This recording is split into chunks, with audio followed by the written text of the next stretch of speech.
I'm sick of phone calls followed by tears. I know you don't know what it's like to have a day at the aquarium canceled, but I know someone who does.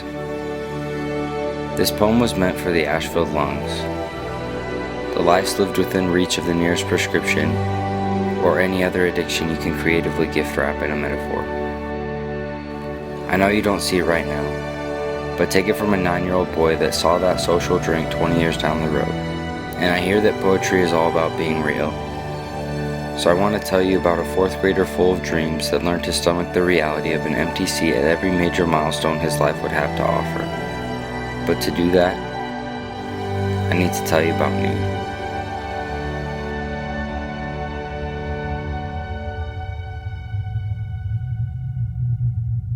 The ice inside my veins right now is literally heating the back of my neck. It's burning with a message and it wants me to share this with you. Addiction has a funny way of ripping the pictures from the walls and the drawers from the dressers. It's telling me that without addiction's clamp, those pictures would have hung up right here. They never would have shattered across the room on the floor over there. It's telling me that there is always another way out.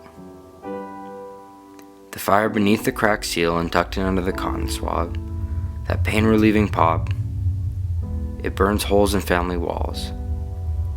And it scorches the relationships that stand between you and your next withdrawal. People weren't meant to live a life of shakes and headaches.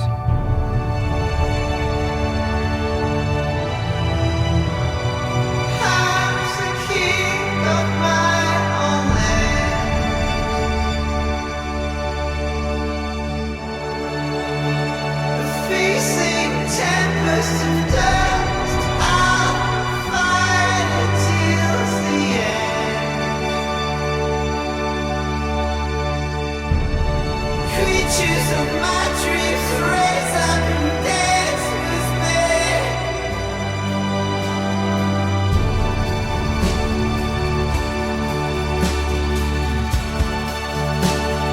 Now and forever, I'm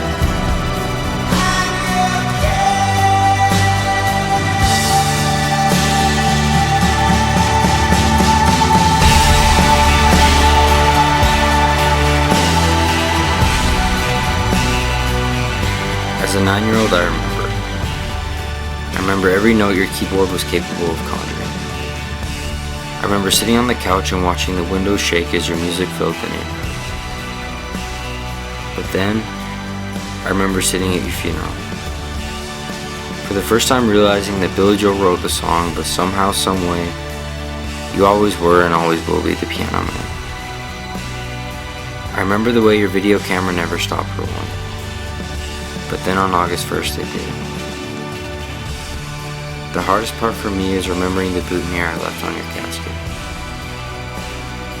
The pin that held it to my suit coat had to be pried from my heart before I was ready to leave it. And if you can get me to be honest with you, I would tell you I still don't feel like I was ready to leave it. One of the last things I remember is watching the casket fall 6 feet from the tears in my eyes. His addiction is the reason he never saw a football game. And it's the same reason that he will never dance at his daughter's wedding. And as he sat at his piano, I think he was convinced it would never be him. But it was. So ask yourself, is it worth it?